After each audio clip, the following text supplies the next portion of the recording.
ନମସ୍କାର, ଜୟ ଜଗନ୍ନାଥ। ଆପଣ ତ ପରିଶ୍ରମ କରୁଛନ୍ତି। ପରିଶ୍ରମ ତୁଳନାରେ ସଫଳତା ଆପଣଙ୍କୁ ମିଳୁନି। ଯଦି ବହୁତ ପରିଶ୍ରମ କରୁଛନ୍ତି, ବହୁତ କଷ୍ଟ କରୁଛନ୍ତି, ତେବେ ଯଦି ସଫଳତା ମିଳୁନି। କିନ୍ତୁ ଭାଗବତରେ କ'ଣ କୁହାଯାଇଛି ଯେ କର୍ମ ତୋହର ନିଜ ଗୁରୁ ଉଦ୍ଧବ କେତେ ତୁ ପଚାରୁ। ଅର୍ଥାତ୍ ଯାହା କର୍ମ କରିବ ତା ଅନୁସାରେ ଫଳ ପାଇବ। ଯଦି କର୍ମ କଲା ପରେ ବି ଫଳ ମିଳୁନି, ତେବେ ଦୈନନ୍ଦିନ ଜୀବନରେ ଆପଣଙ୍କର ସମସ୍ୟା ରହିଛି। ତେଣୁ ଏଇ କଥାକୁ ଯଦି ଆପଣ ମନେ ରଖନ୍ତି, ତେବେ ଆପଣଙ୍କର ଯେଉଁ କର୍ମ ପରିଶ୍ରମ କରୁଛନ୍ତି ସେ ଫଳ ମିଳିବା ସହଜ ହେଇଥାଏ। ଏ କଥା ଆପଣ ଯେତେବେଳେ କୌଣସି କାମରେ ଯାଉଛନ୍ତି, ଘରକୁ ଫେରୁଛନ୍ତି, ହାତ ପାଦ ଏବଂ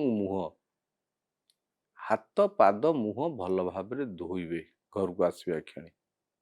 ଏବଂ ଯେତେ ଥର ଆପଣ ଯାଇଛନ୍ତି ଏବଂ ଆସୁଛନ୍ତି, ଘର ଭିତରକୁ ଯେତେବେଳେ ଆସିବେ ହାତ ପାଦ ମୁହଁ ଧୋଇବେ ନିଶ୍ଚୟ। ଏବଂ ଭୋଜନ କରିବା ପୂର୍ବରୁ ଭଗବାନଙ୍କୁ ଅର୍ପଣ କରିବେ। ତୃତୀୟ କଥାଟି ହେଲା, ରାତ୍ରରେ ଯେତେବେଳେ ଶୋଇବା ପାଇଁ ଯାଉଛନ୍ତି, ଶେଷ ସବୁ କାମ ସରିଗଲା ପରେ ଶୋଇବା ପାଇଁ ଯାଉଛନ୍ତି, ହାତ ପାଦ ଆଉ ମୁହଁ ଭଲ ଭାବରେ ଧୋଇଦେବେ ଏବଂ ମୁହଁରେ ଟିକିଏ ଗୋଲାପ ଜଳ ଲଗେଇଦେବେ, ଶୋଇଯିବେ।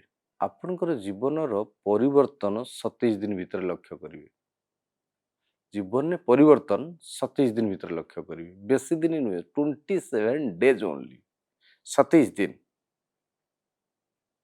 ଆପଣ କରନ୍ତୁ ଏଇ ମହା ଉପାୟ। ଯଦି ଆମ ଚ୍ୟାନେଲକୁ ସବସ୍କ୍ରାଇବ୍ କରିନାହାନ୍ତି, ହ୍ୟାପି ଲିଭିଂ ଆଷ୍ଟ୍ରୁକୁ ସବସ୍କ୍ରାଇବ୍ କରିନିଅନ୍ତୁ, ଫଲୋ କରିନିଅନ୍ତୁ। ଆପଣଙ୍କ ଜୀବନକୁ ଯଦି ସଫଳତା ଚାହୁଁଛନ୍ତି, ତେବେ ଆମର ଯେଉଁ ତଳେ ଦିଆହେଇଛି ନମ୍ବର, ସେ ନମ୍ବରରେ ଆମକୁ ହ୍ୱାଟ୍ସଆପ୍ କରନ୍ତୁ। ସଫଳତା ଆପଣଙ୍କୁ ନିଶ୍ଚୟ ମିଳିବ। ଜୟ ଜଗନ୍ନାଥ।